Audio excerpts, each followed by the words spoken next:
Welcome to Priceless Takes.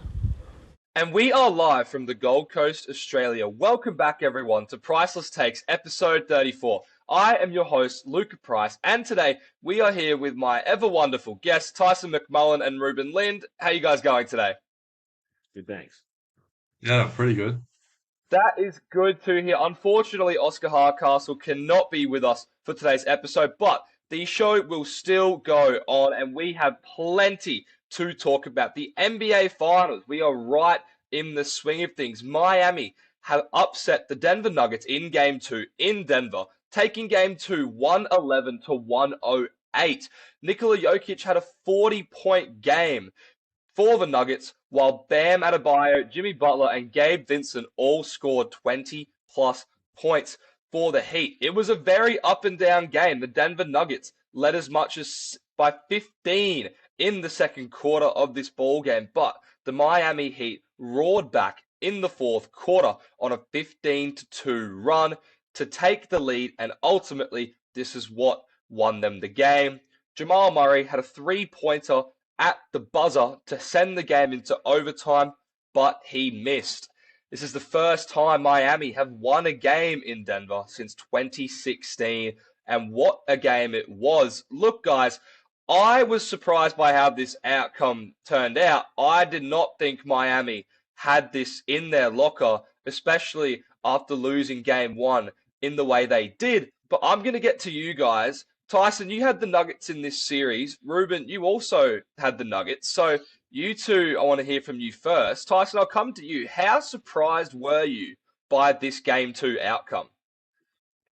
I was a little bit shocked, but it was mainly because Miami changed their game plan and it was heavily around um securing everyone but Jokic.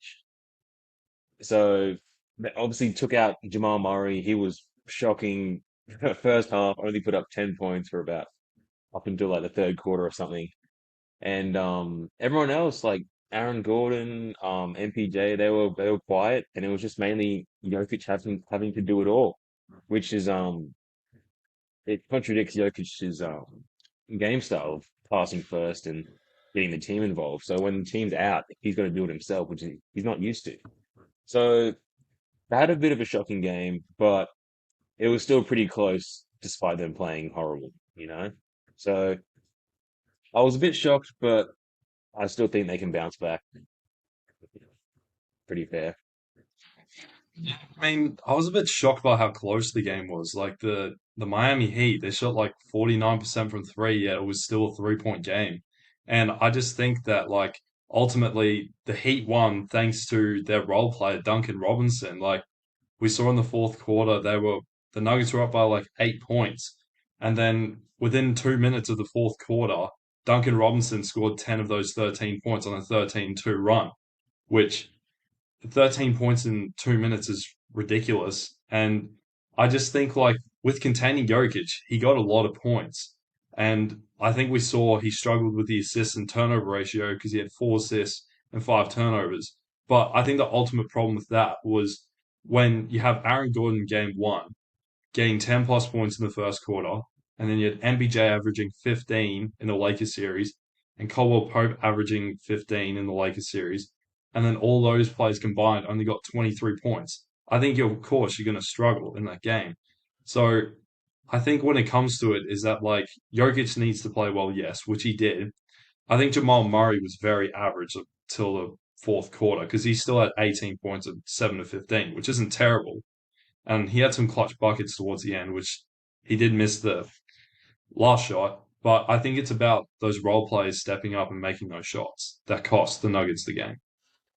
Yeah, listen, I agree. Look, in terms of the role players for the Nuggets, I put more of the onus on KCP and Porter Jr. because they were the ones that really didn't step up. MPJ was 1 for 6 from three. KCP was 1 for 3. Aaron Gordon actually played good for the amount of shots that he took. He was 5 for 7 from the field, 2 for 2 from three-pointers. So for the volume that he shot, he actually provided you with some decent offense. But this is the thing with the Nuggets is we know that Jokic is going to get his.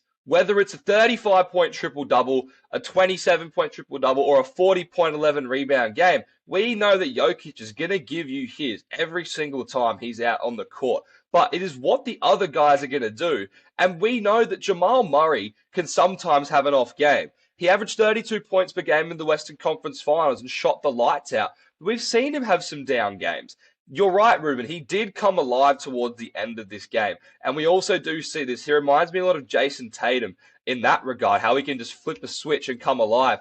But it wasn't enough in the end. It was too little too late. But the narrative now is surrounding the fact that Miami made Jokic into a scorer and not a passer. Because as much as Jokic is a great scorer and we understand his greatness, he is a pass-first player. He looks to pass the ball before he scores. And he only had 4 assists in this game. And the stat everyone is talking about is that the Denver Nuggets are 23 and 26 all time in the playoffs when Jokic has less than 10 assists, and they're 10 and 4 in the playoffs when he has more than 10 assists. I don't know if you guys saw the interview post-game from Coach Spo. He was not having a bar of it when he was asked about it, which I think is smart from his perspective. I don't think he wants to entertain the fact. But Reuben, I'll come back to you. Do you think that this was more of a fluke from Miami in terms of containing Jokic's assist numbers? Or do you think that they've found some sort of formula to really contain him in this series? Well, I'm not fully sure if it's about like containing Jokic because I think it came down to just the role players not making their shots. And what got the Miami Heat across the line was shooting that 49% from the three. And if they do that for the rest of the series, the Heat are going to win. But it's about whether the Heat can consistently shoot on that basis because I think Gabe Vincent, he shot 4 of 6 from three. And Yeah. like, I think Max Strus, after struggling in game one, shot 4 of 10 threes in game two. So I don't think it's really about like containing Jokic, whether it's his scoring or his assists. It's more about like when Jokic does pass his ball to those role players, they need to step up and make the shot. So I don't think it's really that he contained them. It's kind of like, as Doc Rivers says, it's a make or miss league. The Heat made their shots, the Nuggets role players missed theirs, and that's what it came down to. Hmm. Yeah, no, I agree with Rubes because obviously the Denver the role players still got shots off. They got plenty of shots off. It was just a matter of making it. But I was also watching a interview with Mikal Bridges. Someone asked him the exact same question about turning Jokic into a scorer, and it's like he the way he answered it was like it still doesn't matter. Like 100% of the time, if you're gonna make Jokic into a scorer, he'll go down and score every single time on you. So it's just a matter of the other players doing their job. So yeah. Yeah, well, listen, I do agree to an extent with what you're saying. I think that you're right about it's a make or miss league. Look, Miami shot 69% in the fourth quarter, and that's a fourth quarter record field goal percentage for an NBA Finals game. So they obviously shot the lights out in that fourth quarter. Duncan Robinson sparked that run, having 10 early quick points in the fourth quarter. But I think something that you also need to consider is that when Jokic does get those assists, this forces the Miami players to start scrambling on defense, and they're constantly running out, closing out shooters, moving all around the court. But I think when you force Jokic into more of a scorer and you don't give him those easy kickouts for assists, I think it makes the Miami Heat players have a lot less work to do on defense. And I think this is a reason as to why they shot better on offense, because they weren't running around. They weren't constantly running around to the shooters, closing them out. They were really just focused on Jokic, and he was able to get his. So I think that that's also something you need to consider. I think that's a part of the reason why Denver has a below 500 record in the playoffs when Jokic has 10 assists, less than 10 assists, as opposed to when he has more, because it puts less strain on the defense, particularly with that zone that Miami plays, as opposed to the man. When they do play that zone, oftentimes they are running around a lot more to close out three-point shooters. So I think if they can keep Jokic's scoring numbers up and his assist totals down, I think this is going to help the Miami shooters, and I think that it did from this perspective. I'm interested to see how it goes in game 3 and game 4, because they're going to be back home, and if we're going to see something similar to what we saw in game two.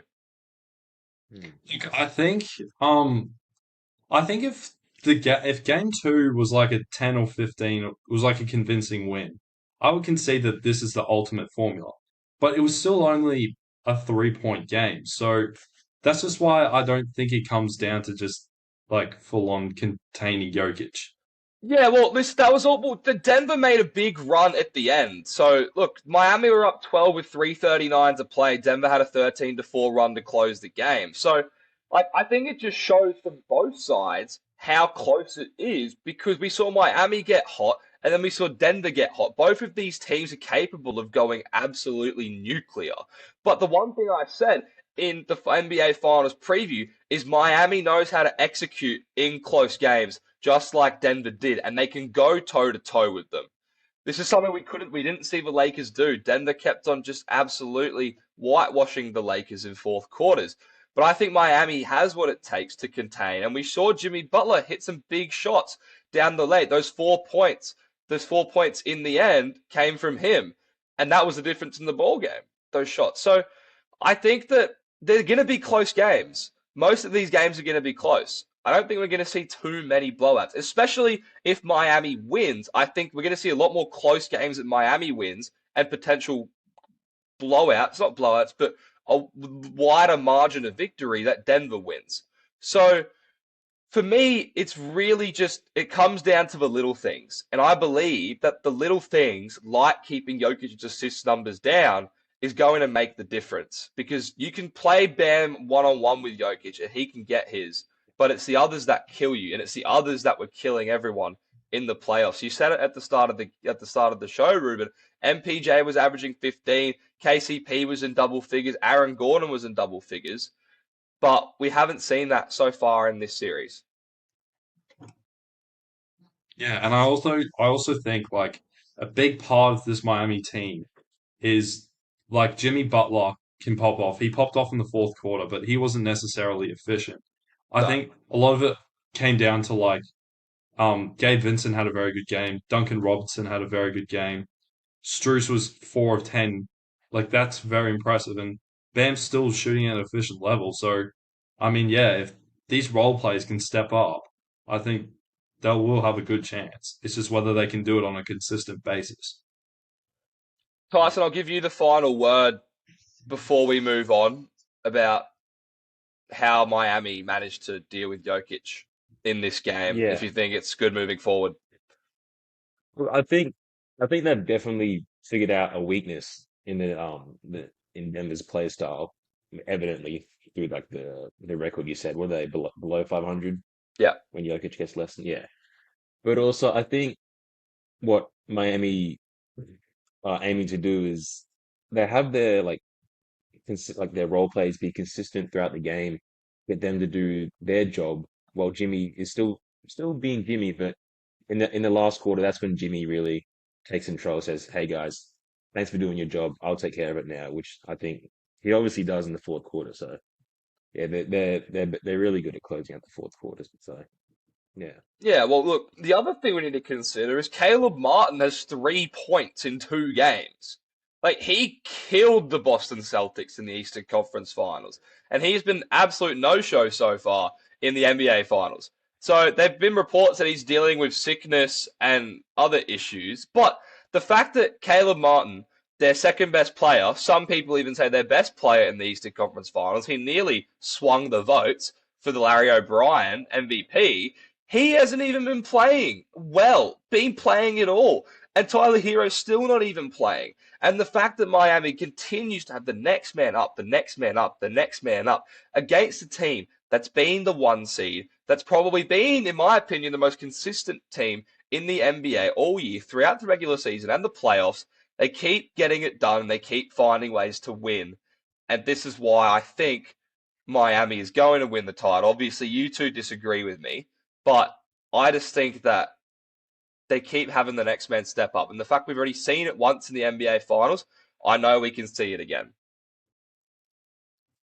uh, I agree to an extent that obviously the next man steps up, but if Caleb Martin went from having a great series to doing nothing, especially in the finals. I'd still see him doing nothing. I think the lights may be too bright for him if he can't pick up his game and do what he did last season. If he can't replicate that, then I still think um he won't have a chance of actually going off. You know, like I don't know how to explain it.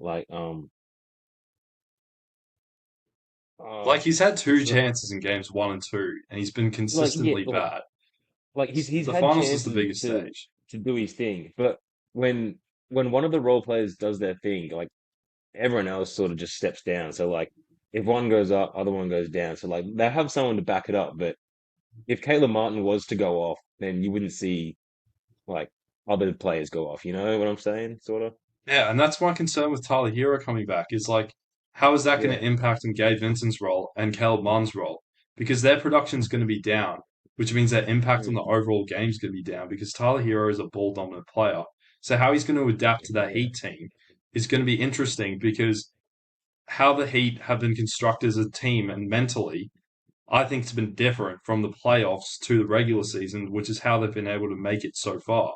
But I guess we'll have to wait and see when he does come Mm, back. I'm not sure when, but Yeah, mm, listen, Tyler Hero, his status is uncertain for game three. This was the original timeline. He was expected to play in game three. We will move on to the game three and four preview, though, because I do want to get your thoughts on what the score of this NBA Finals is going to be when we head back to game five in Denver, because there will be a game five. But game three is in Miami tomorrow during the day for us here in Australia. The Nuggets are 2.5 point road favorites. So that says a lot about how they view this team. Denver are 4-3 on the road. Miami are 6-2 at home in the playoffs. The aforementioned Tyler Hero, he still, according to reports, has soreness and swelling in his right hand after shooting. So this is not the greatest progress, but I did just check my timeline before the show started, and the Heat were gaining confidence with his workouts today. So my 2 cents is telling me that he's not going to play in game three. And if Denver takes out game three and goes up 2-1, I think they will try and bring him back for game four. That's what my gut's telling me. I'm interested to see what you guys think about it, but I'm assuming he's not going to play in game three. So, gentlemen, Ruben, I'll come back to you first. 2 games in Miami. We know Miami, they were 6-0 at home until they lost 2 games to the Boston Celtics in the Eastern Conference Finals. Denver are positive on the road. Will Miami be up 3-1, tied 2-2, or down 3-1, heading back to Denver for game five? well, my original prediction is Nuggets in five, and I'm gonna stick to that prediction. So logically, I'm gonna see the Denver Nuggets go up 3-1. I know it's shocking. I know people are gonna talk about the record, but as Luka just aforementioned, like the Heat record was 6-0 before they played those Celtics teams, and then they let 2 games slip. So they might be feeling a bit intimidated now, being in that home atmosphere, feeling a bit of the pressure. And I looked at the Nuggets, how many points they've scored away, and they've scored 118 points away, which is quite impressive. So they have that offensive production when they play away. So I think that the Nuggets can get the job done the next 2 games. They had a bit of a slip up in game two because they were up by 8 points, but I think that Duncan Robinson saved them. And I don't think they'll make the same mistake again. It's like, fool me once, shame on you. Fool me twice, can't put the blame on you. And I just think the Nuggets are going to get it done. Tyler Hero or no Tyler Hero. yeah. Look, here's my thought process going into these 2 games. So obviously Denver had the great record of their home record, keeping was 8-0 or something. Um, the fact that they got caught slipping at home by losing a game, I think they have a greater chance of getting caught slipping on the road as well. But it was the fact that how Denver played very average, but it was still a close game. And since Rube said like how Miami lost both their games at home against the Celtics, I still think they can do that again. So it's sort of both ways. I could see Denver going taking those two or losing taking one, losing one. But if I'm gonna be honest, I'm gonna say it's tied 2-2 at the end of these games. So yeah, that's what I'm gonna take. Yeah, listen, I agree with you, Tyson. I think it's going to be 2-2. I really am trying to figure out which game I think Denver will win. If I had to pick one, I feel like Miami will win game three. But Jokic averages 33, 10, and 11 on the road this playoffs. Jamal Murray averages 26, 6, and 6, and Michael Porter Jr. averages 16 points per game. Now, we know what Jimmy Butler brings to the table. He's averaged 30 himself at home in these playoffs. So we know what Jimmy Butler buckets brings to the table. But in his last 7 games, Jimmy Butler is 21, 7, and 7, 38, 36, 82 shooting percentages. And I'm telling you right now, if he keeps those averages at home in these next 2 games, the Miami Heat will be down 3-1 heading back to game 5 in Denver because Jimmy Butler is going to need to step up in these next 2 home playoff games because Miami is his city and he needs to take Denver, he needs to take their souls and he needs to step up, okay? Because he hasn't been playing well in these last 7 games. I want to see a playoff Jimmy special, especially in game 3. Because I believe if Miami win game 3, they really put the pressure back on Denver. And they say, what are you going to do now? You're down 2-1 with a chance to go down 3-1 in our building in South Beach with that crowd. We know the lights are going to be shining bright in South Beach because everyone likes to go to Miami. So all the celebrities are going to be there. Everyone is going to be there. The NBA world is going to be fixated on these 2 games, especially game 3. But Jimmy Butler has been dealing with that ankle injury. We saw that against the Knicks in game 1. According to Skip Bayless, there's also been reports that Jimmy Butler's father has been unwell, and that is draining him emotionally, which is another element that's really not good to see. But regardless, I think that Jimmy Butler can find one of these historic playoff performances because that is what is going to have to be done. Because I know that Jokic isn't going to bow down after having his 4 assists. He is going to come into Miami and he is going to try steal a game. And you heard what Michael Malone said after the game. He said that we're going to go into Miami, we're going to win these games because we're going to be a more disciplined basketball team. And I believe that Jimmy Butler has to take it by the horns. He needs to take the bull by the horns and assert his dominance over the Nuggets. And I believe he will do that in one of the games. I think it's going to be game 3. I do not see a scenario where Miami goes up 3-1. I would be very surprised. I would really like it if that happened, but I just find it hard to believe that they will go up 3-1 in this series. Whoever wants to respond to that can respond, but Jimmy Butler needs to play better.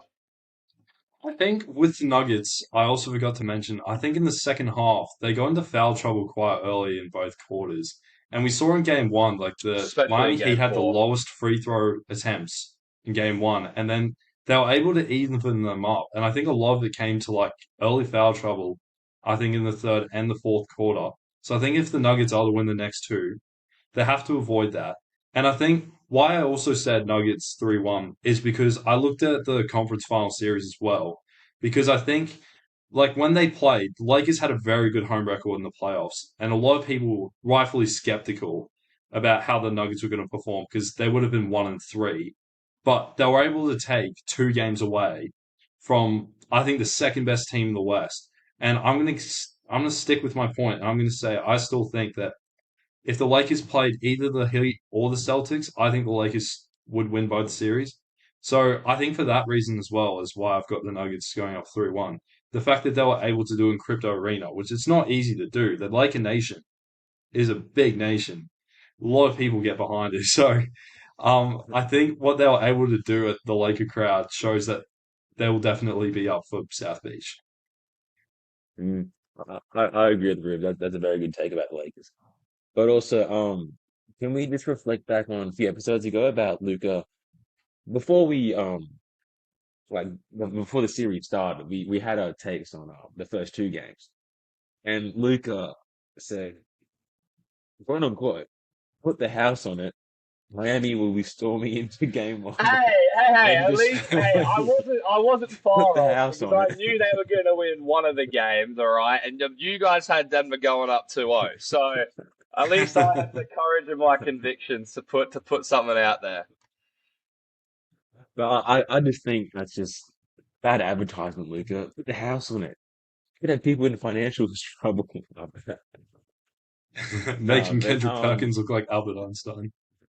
yeah, no, but look, it could go either way, either 2-2 or Denver going up. But if Miami were to win the game three, and you said put the pressure back on Denver, I don't think there's much pressure because even if we take into consideration last series when Miami went up 3-0, you would assume tons of pressure would have been on Boston, but obviously not enough since they brought Yeah, it back to a game this is seven. what I've been talking about with Jimmy Butler because we saw him play those first two games in Boston and he came out and he had a playoff Jimmy performance, but since then he's been a shadow of himself.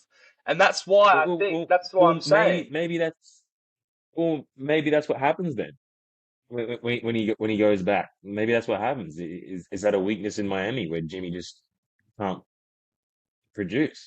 Well, we've Like, seen him we've is that seen him what? have a 59-point game in these playoffs, so he very much can produce. We just need to see it from him. Well, And we know he can do well, it. you saw it like very early, but since it's getting to like better teams and more like where the like performance is needed, he's not really there. Like is He's that what's happening? it's It's just fair not to an say better efficient level. teams. I think his ankle's playing a big part in it personally.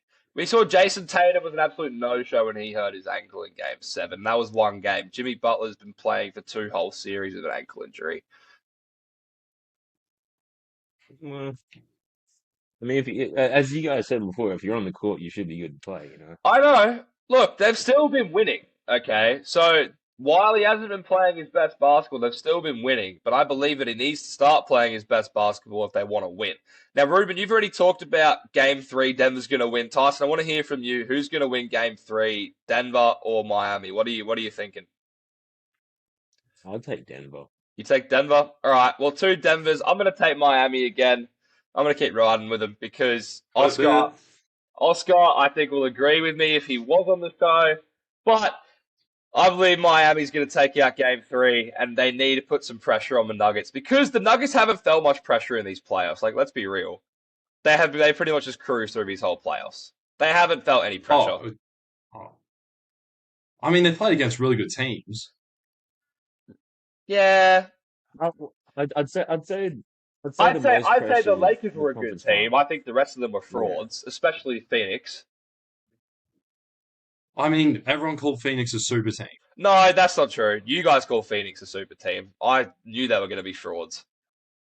Well, I knew they were going to be frauds, but Nah, some well, people on what? the You knew panel they were were like, going to "Oh, be frauds too. Jeff Booker, Chris Paul, KD, who's stopping Well, that?" there was someone on my right had. Actually, no, you didn't have Phoenix going to the finals. Oscar had Phoenix going to the finals. Anyway, look, I just don't Anyway, think Denver has really faced much pressure this postseason. They played the Timberwolves, yeah. They played Phoenix, but Phoenix tied it up 2-2, and then Denver had a game 5 in Denver, right? Denver's never actually been down. They haven't been down once this postseason.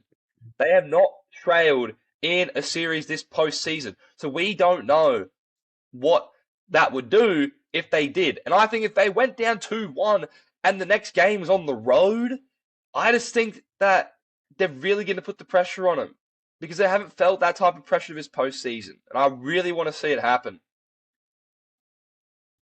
well, I mean, they're the best team in the NBA, so that's why I'm not too worried about it.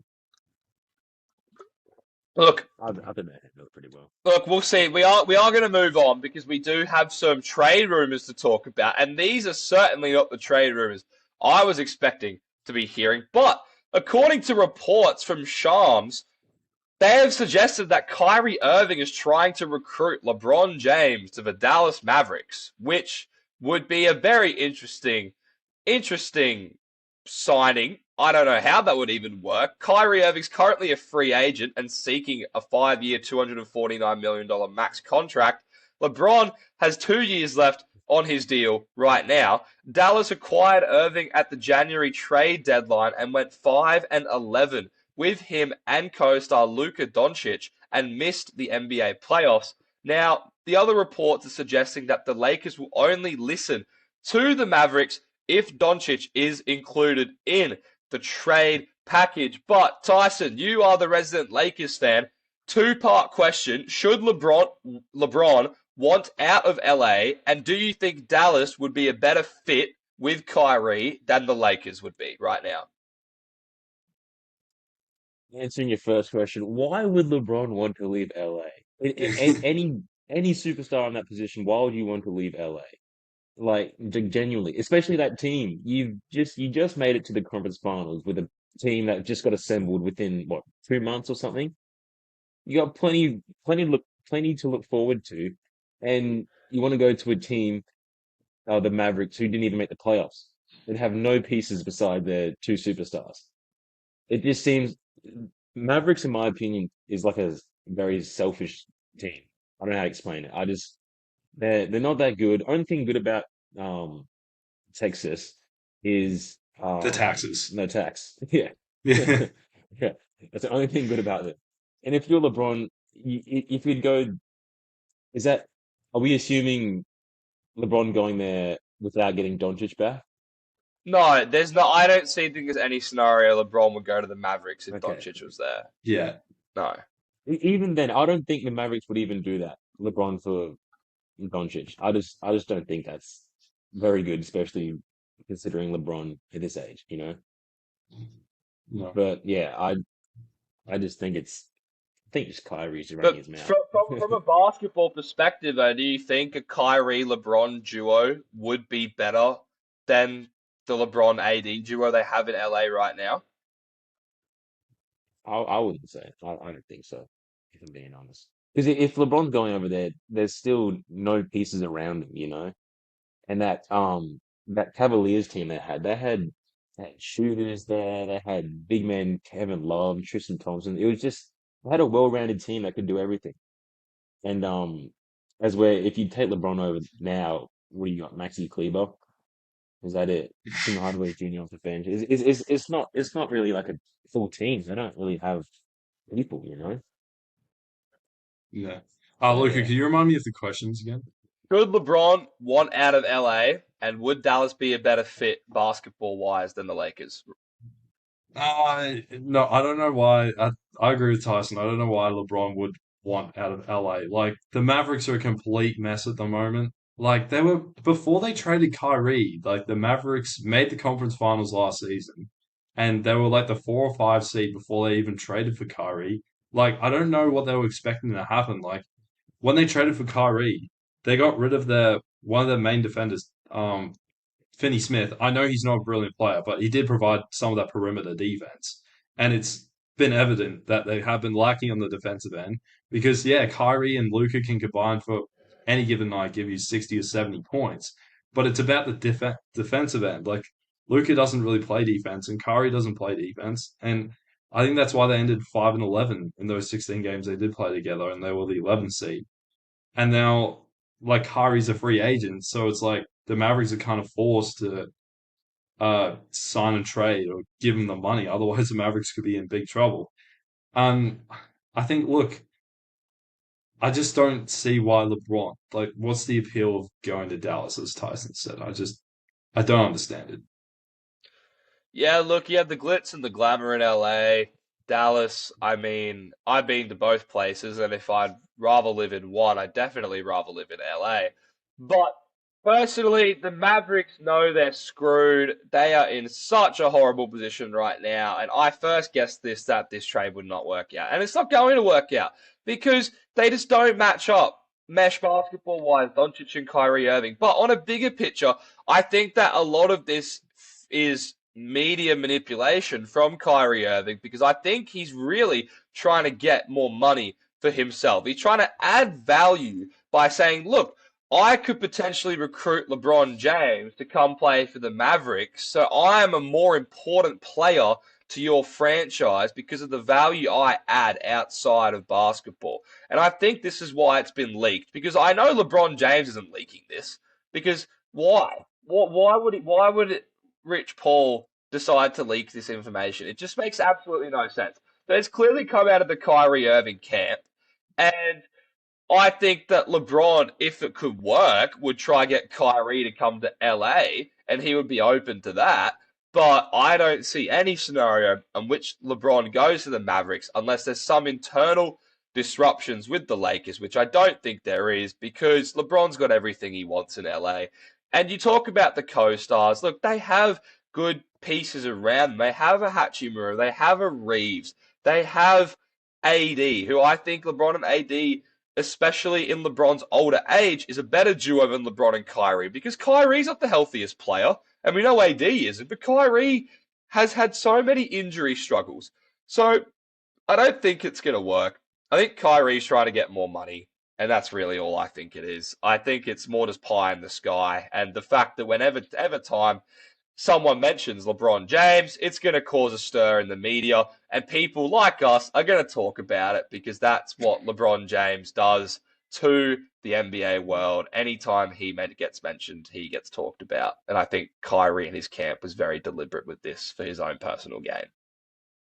Look, I think going back to Luca's point, I'm not actually sure if the Kyrie LeBron duo would work nowadays because I think 8 years ago, LeBron was playing defense to a really high level. What I think now, because he's reaching that father time period, he's aging, he'll have that offensive production, but he's got to sacrifice that defensive production. So he's a bit more lively defense, like a bit more liable on the defensive end.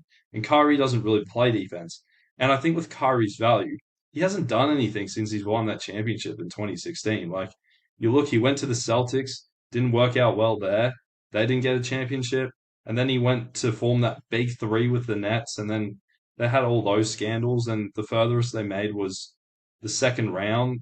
I just think, and then look what he's done with the Mavericks. He's made them from a team contending in the Western Conference to not even making the playoffs. So I think Kyrie's just trying to do everything he can to increase his value with the LeBron association, which is obviously quite impactful. Tyson, final word from you, and then we will end the episode.